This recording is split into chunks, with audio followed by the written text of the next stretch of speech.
मित्रों, किसी भी समाज की दशा इस समय क्या है और भविष्य में उसका प्रारूप, उसका स्तर, उसकी स्थिति कैसी होगी, ये इस बात पर ही निर्भर है कि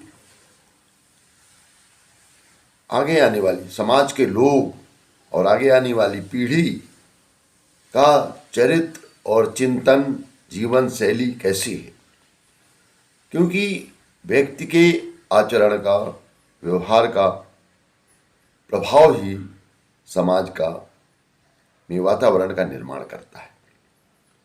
और इसके लिए बहुत आवश्यक है कि हम आज की दशा को देख करके भविष्य की दशा का निर्धारण करें, देखें कि इसका किन बिंदुओं पर, किन आधारों पर इसका विकास संभव है और ये हमारा समाज समुन्नत की ओर जा सकता है। इसका एक ही उत्तर आता है कि हम आने वाले कल के भविष्य के संदर्भ में आज की वर्तमान पीढ़ी के साथ साथ जो आगे आने वाली पीढ़ी अर्थात हमारे बच्चों पर, हमारे युवा वर्ग पर, उनके आचरण और व्यवहार का अगर हम विश्लेषण करें, चिंतन करें, तो स्पष्ट होता है कि आगे आने वाला समय और हमारा समाज किस प्रकार का होगा। इस विश्लेषण से केवल समाज की दशा का ही बोध नहीं होता, अपितु उन बिंदुओं पर भी हमारा ध्यान जाता है कि जिन पर हम ठीक से अगर ध्यान दें तो समाज को एक समुन्नत दिशा दी जा सकती है और हम आश्वस्त होकर के ये कह सकते हैं कि हमारा भविष्य समुन्नत होगा, श्रेष्ठ होगा, ये सुनिश्चित है। किंतु इसका सारा दारोमदार, सारी स्थिति निर्भर करती है हम बच्चों का, हम आने वाली पीढ़ी का निर्माण किस प्रकार से करते हैं। और इस संदर्भ में बहुत आवश्यक है कि हम पहले से ही, प्रारंभ से ही बालकों के सांस्कृतिक उत्थान पर ध्यान दें, क्योंकि सांस्कृतिक मूल्य ही हमारे अचेतन मन में जब बैठ जाते हैं तो उनके अनुरूप हमारा व्यवहार संचालित होने लगता है।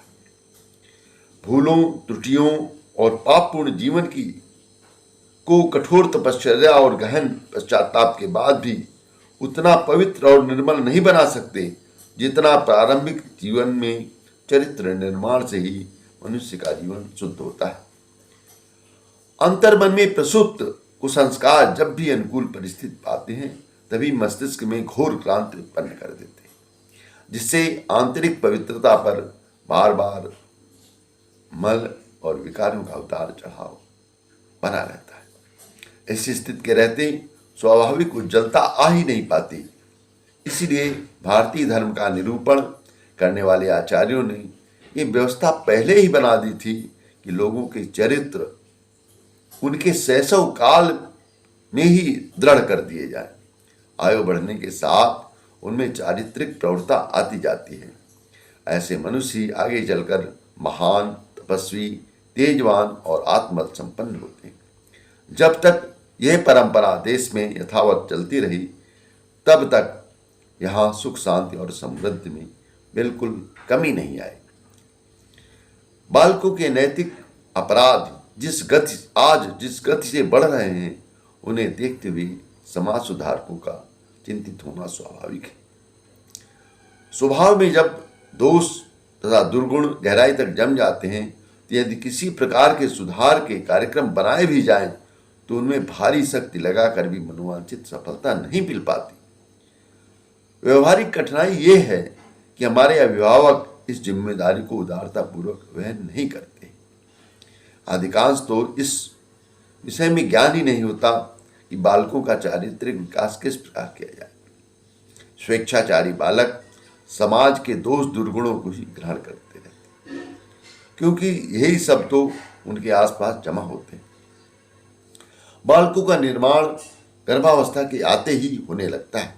इस आवश्यकता को ध्यान में रखते हुए ही भारतीय आचार्यों ने संस्कार पद्धति चलाई थी।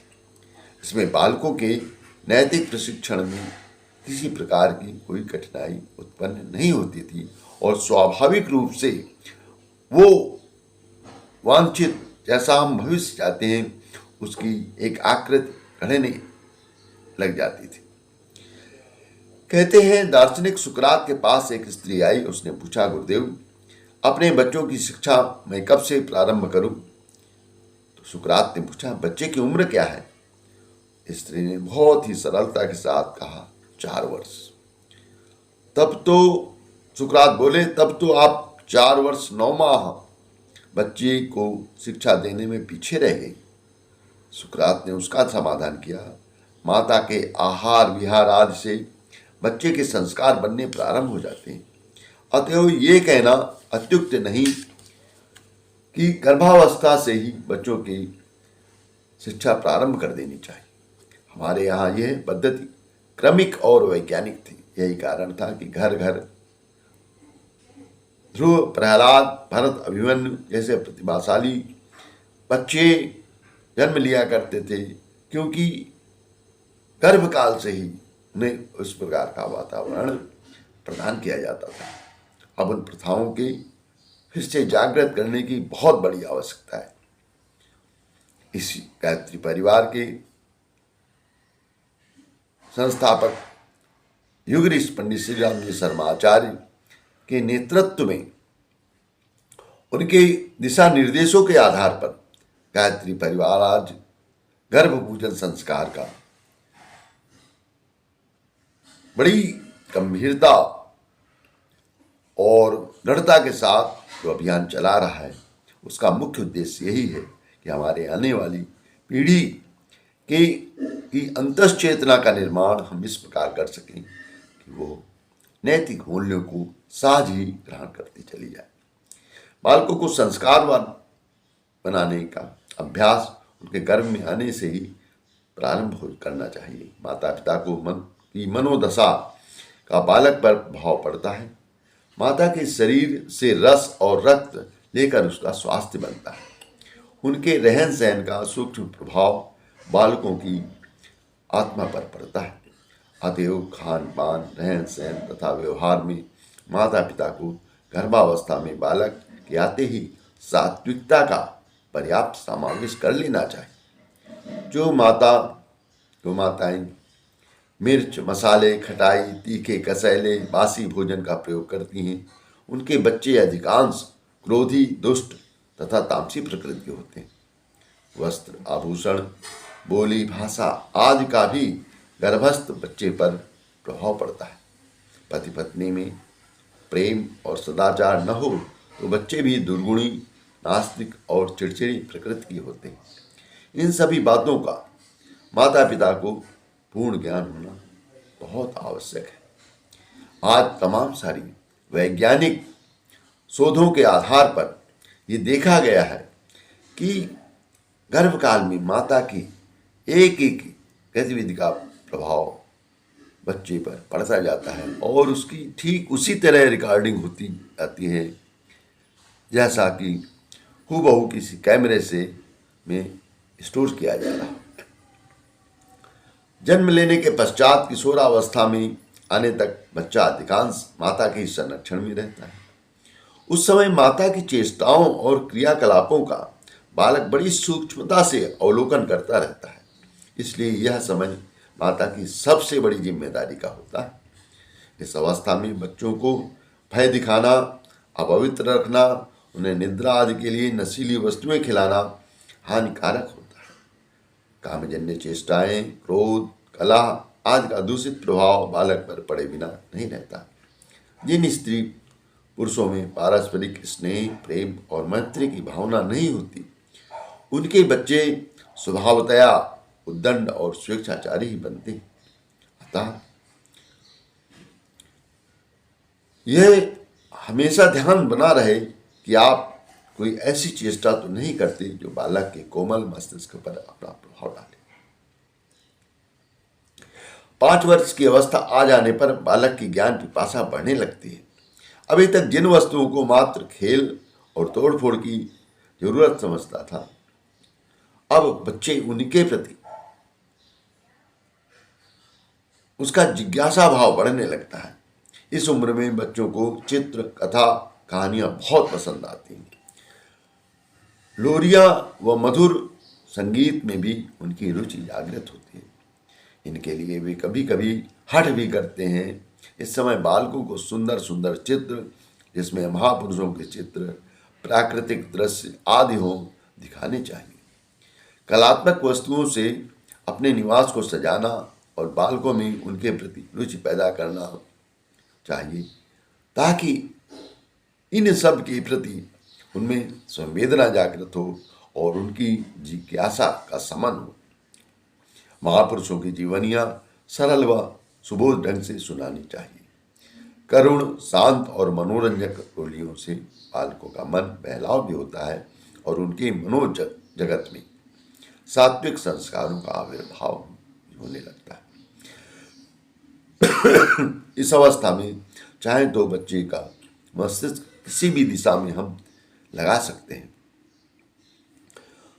और देखा गया है कि जिन जिन परिवारों में जिन जिन अभिभावकों ने चेष्टा पूर्वक इस क्षेत्र में ध्यान दिया और बच्चों के जीवन में चमत्कार उत्पन्न हो जाता है। समाज को सुरक्षित बनाने के लिए वर्तमान पीढ़ी को अपने तुरंत बाद आने वाली पीढ़ी को एक सुनिश्चित सामाजिक चेतना के साथ आगे बढ़ाना चाहिए। अर्थात अपने बच्चों का निर्माण इस प्रकार करना चाहिए कि वो अपने को अपने समाज का एक महत्वपूर्ण अंग समझे।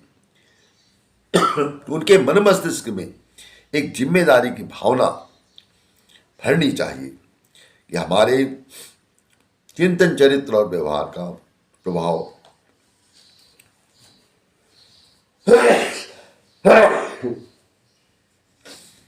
समाज पर पड़ेगा, अतः वे जो कुछ सोचें सामाजिक दृष्टिकोण से सोचें और जो कुछ करें वो समाज को ध्यान में रखते हुए करें। समाज में बुराइयों का जन्म ही तब होता है जब उसके सदस्यों में सामाजिक भावना का अभाव हो जाता है। हर व्यक्ति निरंकुश रूप से मनमाने ढंग से बर्ताव करने लगता है।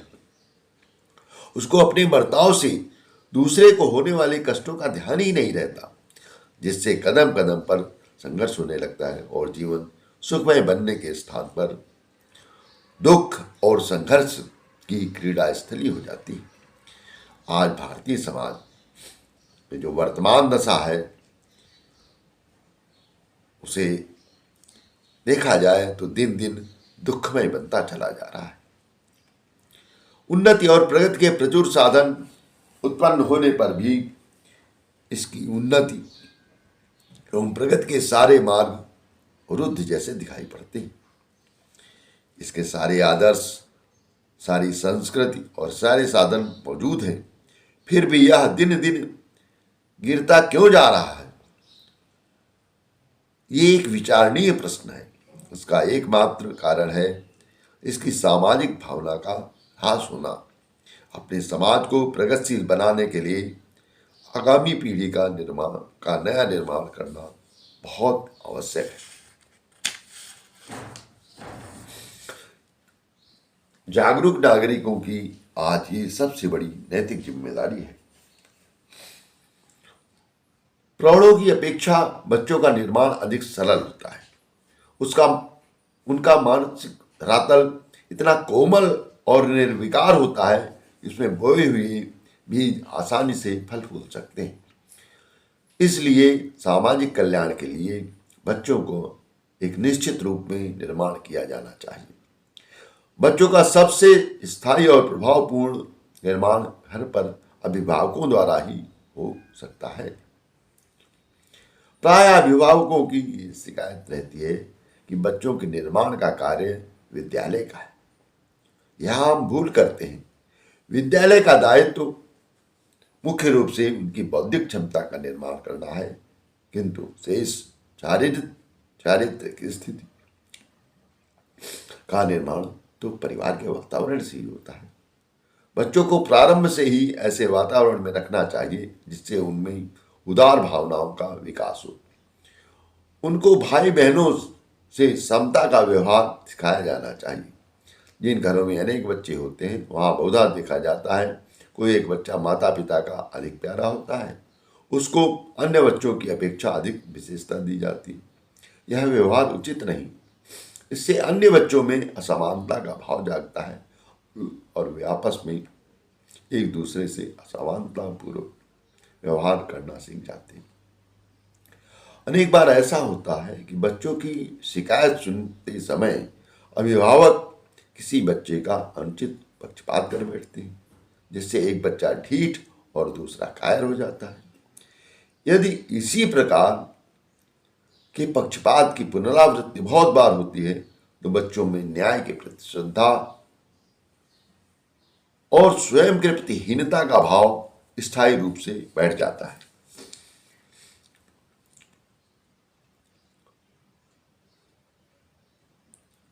अस्तु अनेक बच्चों के परिवार में बच्चों के साथ ऐसा व्यवहार किया जाना चाहिए जिसमें उनमें समता, सत्यता, न्याय और पारस्परिकता का भाव जागृत हो।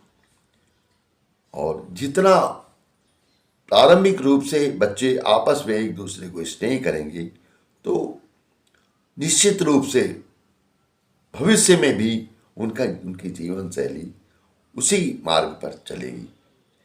बच्चों से धीरे धीरे क्रम से ऐसे काम लेने और सौंपने चाहिए जिससे वे करते समय अपने अंदर एक उत्तरदायित्व अनुभव करेंगे। इन कामों में से एक काम घर का हिसाब रखना भी हो सकता है। किन्हीं मित्रों अथवा संबंधियों को प्रीति भोज अथवा खाने के समय उन्हें भोजन परोसने में मदद करना चाहिए। इन बिंदुओं से बच्चों में एक दायित्व भाव जागृत होता है जो उन्हें अच्छा नागरिक बनाने में सहयोग करता है। उनको रहन सहन, ओढ़ने पहनने और उठने बैठने का एक सलीका सिखाना चाहिए जिससे उनमें अस्त व्यस्तता अथवा लापरवाही का विकार पैदा न होने पाए। शिष्टाचार और मिलनसारिता सिखाने के लिए संबंधियों और मित्रों के यहाँ जाते समय यथासंभव उन्हें साथ ले जाना चाहिए। इससे उनमें परिचय की जिज्ञासा का जन्म होता है और उनके परिचय का क्षेत्र बढ़ेगा।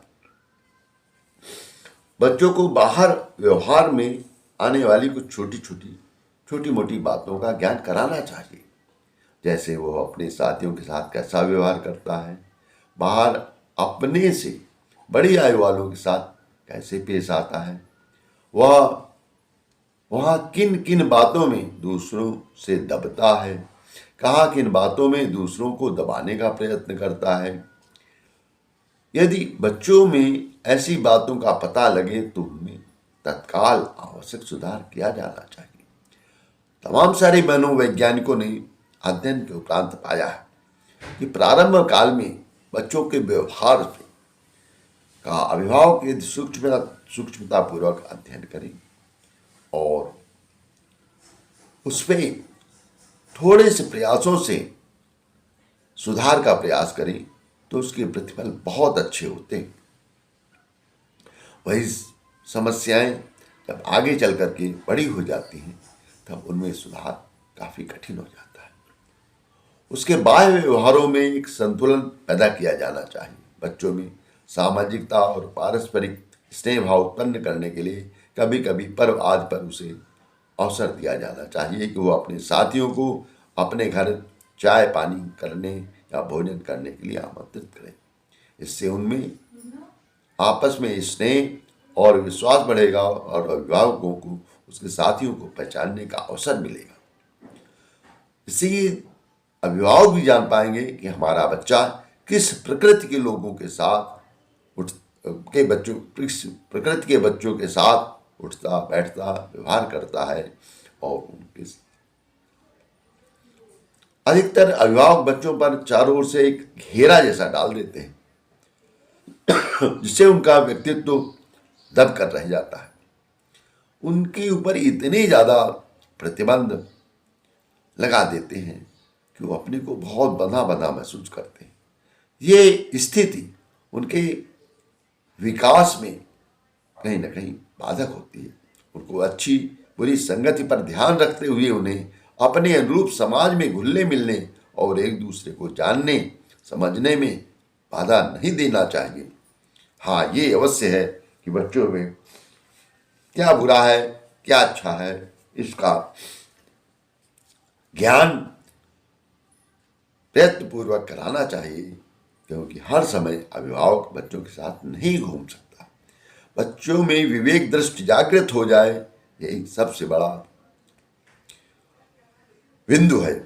कुछ ऐसी आवश्यक बातें भी हैं जो दूसरे के बच्चों के साथ व्यवहार में लाई जानी चाहिए। उनमें से सबसे पहली और महत्वपूर्ण बात यह है कि हर बच्चे को बिल्कुल अपने बच्चे के समान समझना और उससे प्यार करना चाहिए। कोई भी बच्चा किसी अभिभावक के सामने आकर यह न अनुभव करे कि वह किसी गैर के सामने खड़ा है। उसे ऐसा अनुभव होना चाहिए कि वह अपने माता पिता अथवा सगे संबंधियों के सामने है।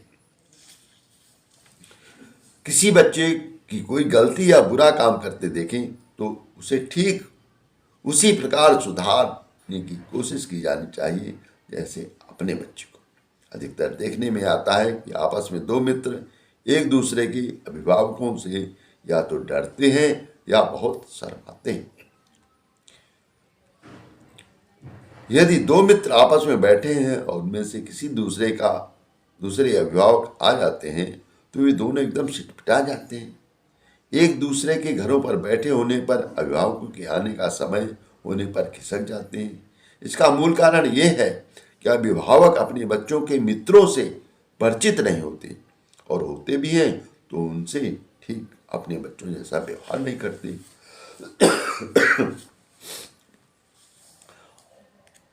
अब महत्वपूर्ण प्रश्न है कि बच्चों में नैतिकता का विकास किया कैसे जाए। देखिए, प्राकृतिक रूप से अगर हम देखें तो बच्चा ना तो नैतिक होता है ना अनैतिक होता है। वस्तुतः हुआ तो विनैतिक होता है कि उसका व्यवहार नैतिक नियमों द्वारा अनुशासित नहीं होता। नैतिक व्यवहार सिखाने के पहले बालक को यह सिखाना चाहिए कि उसका समाज किसी वस्तु को अच्छा और किसको बुरा कहता है। यह सब धीरे धीरे अपने मित्रों, शिक्षकों तथा माता पिता से सीखता है। यदि समाज द्वारा मान्य व्यवहार बालक के लिए सुखद है तो उसे शीघ्र सीख लेगा और उस प्रकार के व्यवहार प्रदर्शित करने की उसकी आदत हो जाएगी।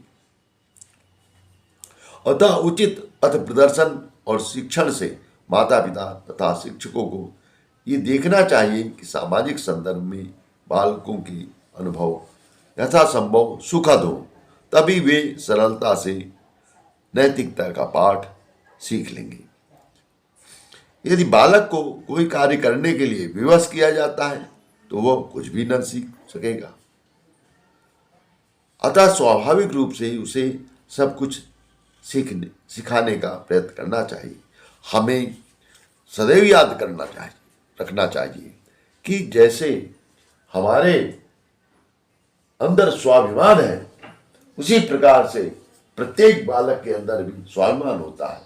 अगर कोई चीज जबरदस्ती आप उसके ऊपर आरोपित करना चाहेंगे तो वो कभी भी स्वीकार नहीं करेगा, किंतु उसी बात को स्नेहपूर्वक समझा करके अच्छे वातावरण में उसका दायित्व समझाते हुए यदि आप उसको बात करेंगे तो वो खुशी खुशी उसे ग्रहण कर लेता है, क्योंकि उसको ये बोध होता है कि यदि हम इस प्रकार के आचरण को अपनाएंगे तो हमारा भविष्य उज्जवल बनेगा। हमें लोग हमारी प्रशंसा करेंगे और प्रशंसा की भूख सबके मन में होती है। इस सबसे बड़ी कमजोरी को हम यदि समझ सकें और व्यवहार में ला सकें तो बच्चों का निर्माण बहुत आसान हो जाए। प्रायः होता यह है कि हम बच्चों की प्रशंसा करने में, बच्चों ही नहीं परिवार के अन्य सदस्यों की प्रति भी प्रशंसा करने में बड़े कंजूस होते हैं। और ये निश्चित मानिए, किसी की अवहेलना करके, किसी का अपमान करके और किसी को लज्जित करके आप ये सोचें कि हम उसका सुधार कर लेंगे, उसमें अच्छी गुणों का विकास कर लेंगे, जो तो केवल भ्रम है। क्योंकि उसकी सहज मनोवृत्ति है जो है वो ग्राह्य नहीं होती, वह उसका अचेतन मन सहज स्वीकृति नहीं प्रदान करता। जब कि यदि उसे स्नेहपूर्वक हम समझाते हैं, उसमें उसका लाभ दिखाते हैं, यदि ये करने में हम सफल हो गए तो बालक सहज ही उसे अपना लेता है। देखिए, कुटुंब के लोगों को बालक के नैतिक विकास पर 4 प्रकार से प्रभाव पड़ता है। कुटुंब का व्यवहार बालक के लिए आदर्श रूप होता है, अतः वह उसके अनुकरण की चेष्टा में रहता है। केवल हमारी वाणी से प्रभाव नहीं पड़ता, हम क्या करते हैं इसका प्रभाव बहुत पड़ता है। दूसरी बात, पुरस्कार, प्रशंसा तथा दंड के सहारे कुटुंब बालक को सामाजिक व्यवहार प्रदर्शित करना सिखलाता है। इससे बच्चों के मन में आता है कौन चीज अच्छी है और कौन गलत है। तीसरी बात, बुरे कार्य के अनुसार दंड दे करके कुटुंब बालक को उसके बुरे कार्य को कठोरता को समझाता है और उसके मन में ये भाव रखता है कि देखो, इस प्रकार का अगर आचरण करोगे तो तुम्हारा भविष्य अच्छा नहीं बनेगा और आज परिवार तुमको दंडित कर रहा है, कल समाज दंडित करेगा। अतः ऐसे कार्यों से, ऐसे गुणों से, ऐसे विचारों से अपने को दूर रखना चाहिए। ये मनोवैज्ञानिक विधि से समझाते हुए हमें इनसे विरत कर सकते हैं। अच्छे कार्य को करने के लिए कुटुंब बालक को अनेक प्रकार की प्रेरणा दे सकता है। इसके लिए कुटुंब को बच्चे की प्रथम पाठशाला कहा गया है। हम बच्चों को छोटी छोटी जिम्मेदारी दे करके उनमें जिम्मेदारी का भावना विकास कर सकते हैं और उनके कार्य करते हुए उनके प्रयास की प्रशंसा के साथ कुछ सुधार अगर हम देंगे तो निश्चित रूप से उसे ग्रहण कर लेंगे। साधारणतः बालक अपने कुटुंब के बड़े लोगों जैसे माता पिता, चाचा चाची तथा भाई बहन के व्यवहार को आदर्श मानते हैं और उनके बुरे आचरण को भी वो अच्छा समझते हैं। तदनुसार स्वयं व्यवहार दिखलाने का प्रयत्न करते हैं। बच्चा क्या बुरा है क्या अच्छा है वो नहीं समझ पाता, उसे तो लगता है हमारे जो बड़े कर रहे हैं वही सही है, वही उपयोगी है।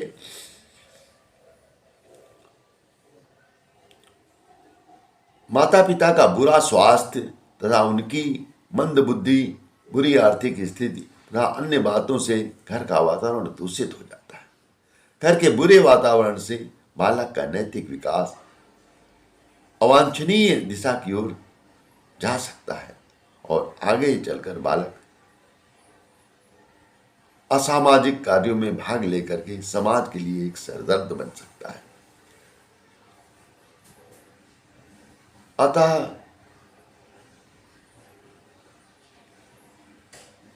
अध्ययन किया गया है कि अपराधी लड़कियों के अपने अध्ययन में फर्नवर्ड ने देखा कि उनमें से 87% कुव्यवस्थित घरों में थे।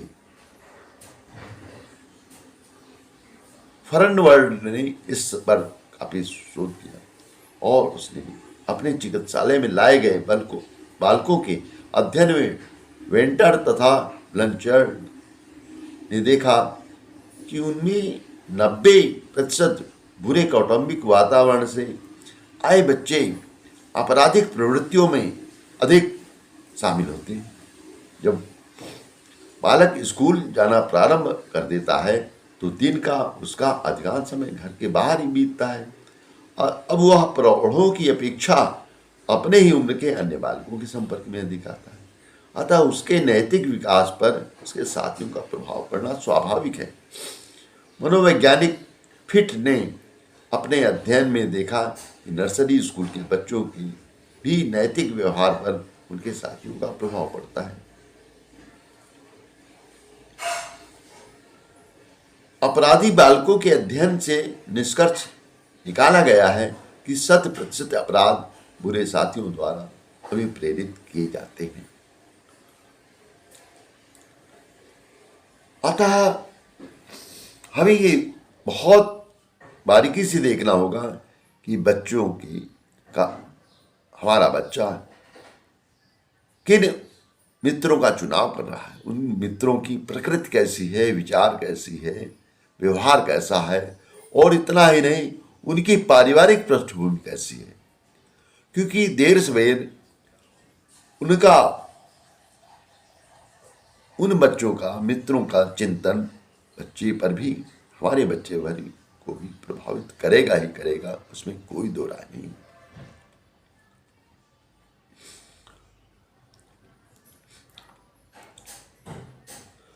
स्कूल जाने लगने पर बालक जो होता है वो प्रतियोगिता के खेलों में भाग लेने लगता है।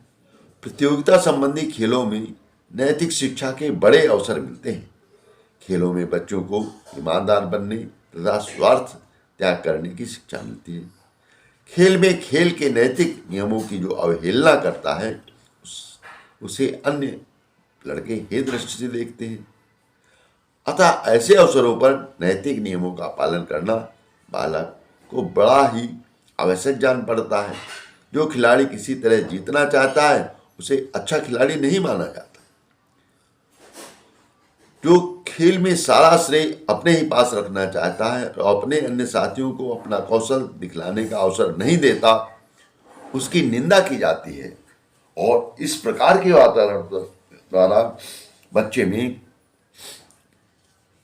नैतिक नियमों को स्थायी रूप से मन में अंकित, दृढ़ता से अंकित किया जा सकता है। तो कह सकते हैं कि बच्चों में खेल कूद की प्रतियोगिता के आयोजन में भागीदारी से निश्चित रूप से बालकों में नैतिक मूल्यों का विकास होता है। जिस स्कूल में स्वशासन के आधार पर विनय स्थापना की व्यवस्था की जाती है, उस स्कूल के बालकों में वांछित नैतिक प्रयत्नों का विकास होता है, क्योंकि इससे आत्मनियंत्रण तथा दूसरों की सुविधा पर ध्यान देने की शिक्षा मिलती है। प्रत्यक्ष परिस्थितियों में वास्तविक अनुभूति से बालकों को बहुत कुछ सिखाया जा सकता है। शिक्षकों के आचरण एवं व्यवहार छात्रों के नैतिक विकास में बहुत सहयोगी होते हैं। बच्चों की उम्र ही ऐसी होती है कि वे बहुत बारीकी से अपने अध्यापकों के व्यवहार का, चरित्र का अध्ययन करते हैं। और वो उस समय चूंकि अध्यापक उनके लिए आदर्श होता है, तो उन गुणों को भी सहजतापूर्वक बच्चे स्वीकार करने लगते हैं। आज के युग में बच्चों के निर्माण में हम चाहे या न चाहें, किंतु ये सत्य स्वीकार करना पड़ेगा कि टीवी, इंटरनेट, सिनेमा और मोबाइल का बहुत बड़ा प्रभाव है। अतः बहुत आवश्यक है कि हम इन स्रोतों से हमारा बच्चा किस प्रकार के संस्कार ग्रहण कर रहा है, इस पर पूरा ध्यान दें। इसे उपेक्षा का बिंदु न माने।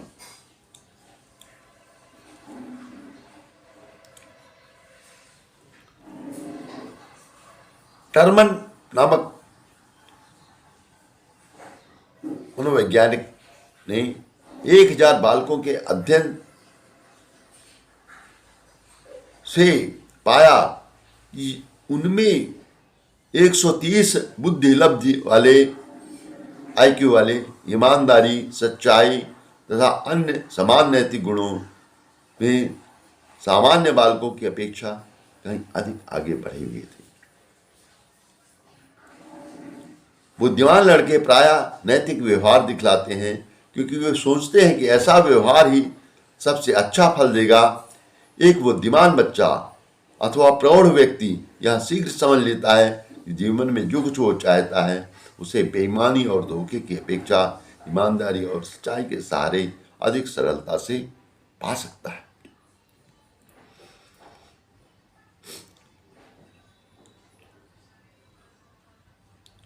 अतः प्रारंभिक काल में इन सारी चीजों में बहुत बारीकी का से ध्यान करना चाहिए।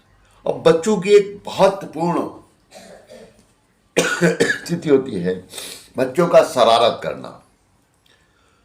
कुछ बच्चे अपने मन में यह धारणा बना लेते हैं कि उद्यम करने से वे दूसरों का ध्यान अपनी ओर अधिक आकर्षित कर सकेंगे। इन उद्यमों के कारण दंड पाने पर भी वे अपने उद्यमों को शीघ्र नहीं छोड़ते, क्योंकि अपनी आइडेंटिटी के लिए जैसे बुजुर्ग लोग, बड़े लोग परेशान रहते हैं और तमाम प्रयास करते हैं, उसी प्रकार से बच्चे भी दूसरों का ध्यान अपनी ओर आकर्षित करने में उन्हें कुछ विशेष आनंद आता है। तो यदि हम अपने बच्चों पर स्वाभाविक रूप से सही ध्यान देने लगे तो उन्हें शरारत करने की कोई आवश्यकता नहीं पड़ेगी।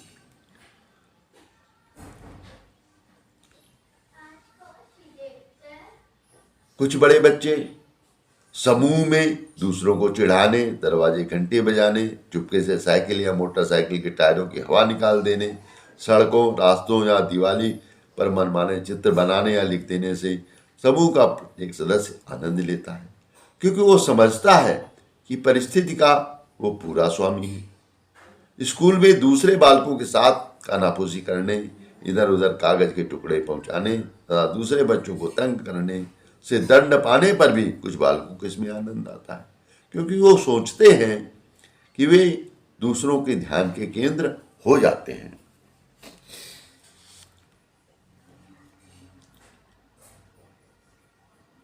अतः इस काल में उसमें शरारतें क्यों पैदा हो रही हैं, इसका अध्ययन बहुत आवश्यक है। किंतु इन स्थितियों से माता पिता तथा शिक्षक को घबराने की आवश्यकता नहीं है,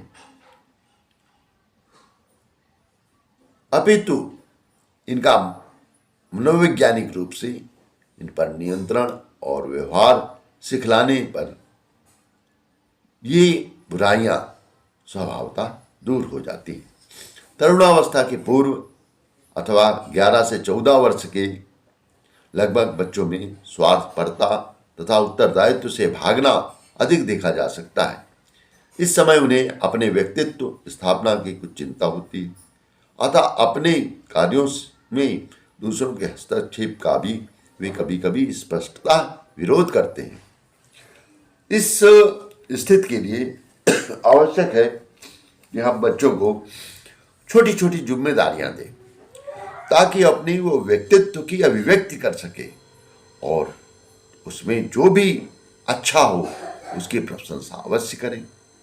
तो ये प्रशंसा का पारितोषिक जो बच्चों को मिलता है उनमें दृढ़ता का निर्माण करता है और उस वातावरण में उनकी कुछ कमियों को भी हम उनको समझाते हैं स्नेहपूर्वक, तो वे सहज ही उन कमियों को भी दूर करते हैं।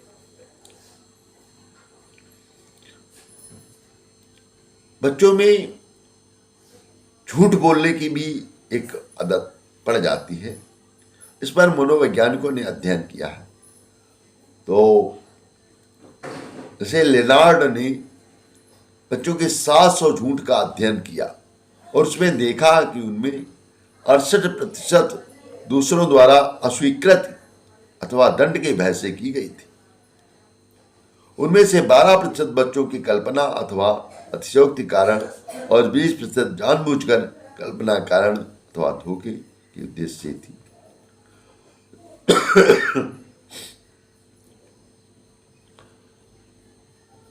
कुछ लड़के और लड़कियां दंड के भय से दूसरों को दोष देते हैं। लड़के झूठ बोलकर दंड से बच जाने में प्राय अपनी बहादुरी समझते हैं और ये आदत ही उन्हें झूठ का आश्रय लेने की ओर प्रश्रय करती है। जबकि प्रौढ़ लोग सेखी में अनायास झूठ बोला करते हैं, क्योंकि इससे जानते हैं कि हम अपनी महत्ता बढ़ा लेंगे।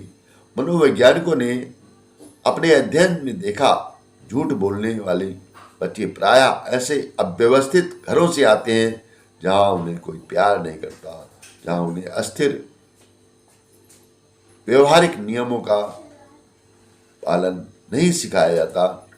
ऐसे बच्चों की माताओं के अध्ययन से पता चला कि उनमें से लगभग 67% अपने बचपन में ही बहुत झूठ बोलती थी, और जिसका प्रभाव बच्चों में पड़ा।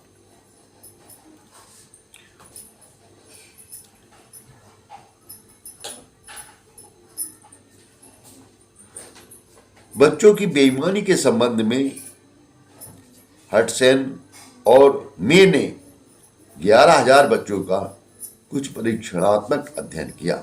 अपने अन्वेषण के आधार पर उन्होंने निष्कर्ष निकाला है कि धोखा देने में लिंग भेद विशेष उल्लेखनीय नहीं है।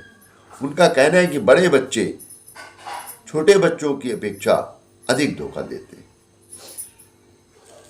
ऊंची सामाजिक और आर्थिक स्थिति वाले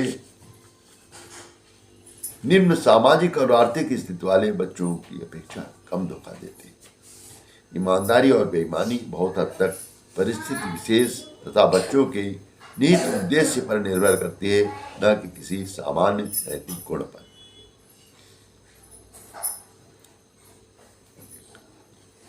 और बच्चों के निर्माण के संदर्भ में एक बहुत महत्वपूर्ण बिंदु है कि बच्चों का निर्माण वाणी से नहीं, आचरण से किया जाता है। राजनीति से लेकर सामाजिक एवं धार्मिक क्षेत्र में वक्ताओं की कमी नहीं है। जुआ, नशा, सिनेमा, टीवी, असंयम, आलस्य, कुविचार जैसे दुर्गुणों पर इनके व्याख्यान आए दिन होते रहते हैं, परंतु उनका प्रभाव सुनने वाले व्यक्तियों पर पड़ता नहीं। इन बुराइयों के परित्याग करने में उच्च कोटि के श्रेष्ठ संस्कार वाले व्यक्ति ही सफल होते हैं, क्योंकि वे अपनी वाणी से नहीं, अपने आचरण एवं व्यक्तित्व द्वारा दूसरों को प्रभावित करते हैं। इसके प्रभाव से दुराचारी, अचरित्रवान तथा दुष्ट भी संत बनते देखे गए। व्यक्ति की गतिविधियों में महत्वपूर्ण परिवर्तन कर देना इन्हीं प्रतिभाशाली व्यक्तित्व के आधार पर संभव है।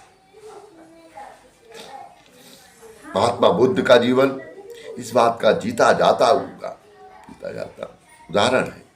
उनके संपर्क में कितने सारे चोर, डाकू और पतित जीवन जीने वाले लोग आए और उनका हृदय परिवर्तन हो गया। उनकी सारी शक्ति अभी तक जो अनैतिक कार्यों में लग रही थी, समाज में पीड़ा और पतन उत्पन्न कर रही थी, अव्यवस्था उत्पन्न कर रही थी, वही उनके व्यक्तित्व के प्रभाव में आकर के समाज के लिए बहुत बड़े संसाधन बन गए। उनका जीवन परिवर्तित हो गया और वो बौद्ध धर्म के प्रचार में, प्रभावशाली प्रचार में उन्होंने तमाम सारी कठिनाइयां सहते हुए भी महत्वपूर्ण भूमिका निभाई। और देश विदेश में जो बौद्ध धर्म का प्रचार हुआ, वो उनके पुरुषार्थी और दृढ़ संकल्पित व्यक्तित्व का ही प्रभाव था। तो कहा गया है, बदला जाए दृष्टिकोण तो इंसान बदल सकता है, दृष्टिकोण के परिवर्तन से अरे जहान बदल सकता है। व्यक्ति के जीवन का दृष्टिकोण क्या है, ये बहुत आवश्यक है। उसको जिस मनोवैज्ञानिक ढंग से अगर हम व्यक्ति के जीवन के दृष्टिकोण में परिवर्तन ला सके तो व्यक्ति में महत्वपूर्ण परिवर्तन आ जाते हैं। और बालकों के लिए के संदर्भ में तो ये बहुत ही महत्वपूर्ण है। किसी शायर ने बहुत सुंदर बात कही, नजरें बदली तो नजारे बदल गए, कश्ती ने बदला रुख तो किनारे बदल गए, जीवन किधर जा रहा था, किंतु महत्वपूर्ण परिवर्तन के कारण जीवन की दिशा और दशा दोनों ही बदल गई, और जो जीवन समाज में पीड़ा और पतन उत्पन्न कर रहा था वह समाज के लिए वरदान सिद्ध हो गया। और इन सारी परिस्थितियों के अध्ययन के द्वारा हम सहज ही पाते हैं कि यदि मनोवैज्ञानिक रूप से हम बच्चों के और व्यक्तियों के व्यवहार का अध्ययन करें और अपने अहम को किनारे रखते हुए उनमें सुधार के प्रयास करें, स्नेह और ममता के आधार पर, तो निश्चित रूप से में सुधार संभव है। गौतम बुद्ध का सुधार का सबसे बड़ा हथियार करुणा था। करुणा के आधार पर ही उन्होंने इतना बड़ा संगठन खड़ा किया और प्रभावशाली भूमिका निभाई। अतः यदि हम समाज में परिवर्तन चाहते हैं तो हमें याद रखना पड़ेगा कि घृणा के स्थान पर हम अपने हृदय में स्नेह का संचार करें और फिर समाज सुधार के लिए प्रयत्नशील हों, तो निश्चित रूप से समाज की इकाई व्यक्ति को का परिवर्तन करने में हम सफल हो सकते हैं। और याद रखना चाहिए, एक अच्छे व्यक्तित्व का निर्माण परिवर्तन द्वारा हमने कर दिया और समाज को दे दिया, तो ये समाज में हमारा बहुत बड़ा उपकार होगा। क्योंकि देखिए, अच्छाई हो या बुराई, हर चीज अपने क्रम में बढ़ती ही जाती है और इनका समुच्चय स्वरूप, संग्रहित स्वरूप ही तो समाज होता है। व्यक्तियों का संग्रहित स्वरूप ही समाज है। जैसे व्यक्ति की जैसी इकाई होगी वैसे समग्र रूप होगा, जैसे व्यक्ति होंगे वैसा समाज माना जाएगा। तो आज आवश्यकता है व्यक्तियों के व्यवहार को स्नेहपूर्वक और उनका हित समझाते हुए यदि उनके व्यवहार में परिवर्तन लाया जाए तो बहुत बड़ा कार्य सफलतापूर्वक हम संपन्न कर सकते हैं। और इसके लिए हमारा मुख्य टारगेट बच्चे एवं किशोरों को बनाया सकता है, क्योंकि बुजुर्गों का और दृढ़ता में बहुत आसानी से परिवर्तन संभव नहीं। वहीं बच्चों और किशोरों को यदि हम समझाते हैं तो उनकी जिज्ञासा की प्रवृत्ति हमारे दिए गए विचारों को सहज रूप में ग्रहण करती है, उनका परीक्षण करती है, और जब वो पाती है कि अरे ये तो हमारे जीवन के लिए उपयोगी है, तो उन्हें सहज अंगीकार कर लेती है। और उस आयु में ये की गई आत्म स्वीकृति उनके जीवन में को आजीवन प्रभावित करती रहती है। वो चाहते हुए भी उस व्यवहार से, उस छवि से अलग नहीं हो पाते। अतः बहुत आवश्यक है आज के परिवेश में, यदि हम एक अच्छे समाज का निर्माण करना चाहते हैं तो अपने दम्भ, अपने अहम, अपनी अन्य कमियों को हटा करके स्नेह, ममत्व, प्रेरणा, सद्व्यवहार के सहारे मनोवैज्ञानिक रूप से हम परिवर्तन का प्रयास करें। हृदय में उनके सच्चे हित की कामना से प्रयास करें तो निश्चित रूप से हमारे प्रयास भी सफल होंगे और हम एक ऐसे समाज के इस सूत्रपात में अपना महत्वपूर्ण योगदान दे सकेंगे, जिसका भविष्य निश्चित रूप से उज्जवल होगा। इसके द्वारा केवल भविष्य की स्थिति ही नहीं, अपितु वर्तमान में भी समाज में परिवारों की स्थिति पर बहुत बड़ा परिवर्तन आएगा, क्योंकि छोटी छोटी भूलों के कारण हमारे परिवारों में, हमारे बच्चों में जिन दुर्गुणों का विकास हो रहा है, वे जूते में निकली हुई कील की भांति हर समय कष्ट ही देते रहते हैं। और उस कील को अगर निकाल दिया जाए तो वह जूता हमारे लिए सुखदायी हो जाता है। तो बहुत आवश्यक है कि हम इन बिंदुओं पर दृढ़तापूर्वक ध्यान दें और अच्छे समाज के निर्माण में अपना महत्वपूर्ण योगदान प्रदान करें।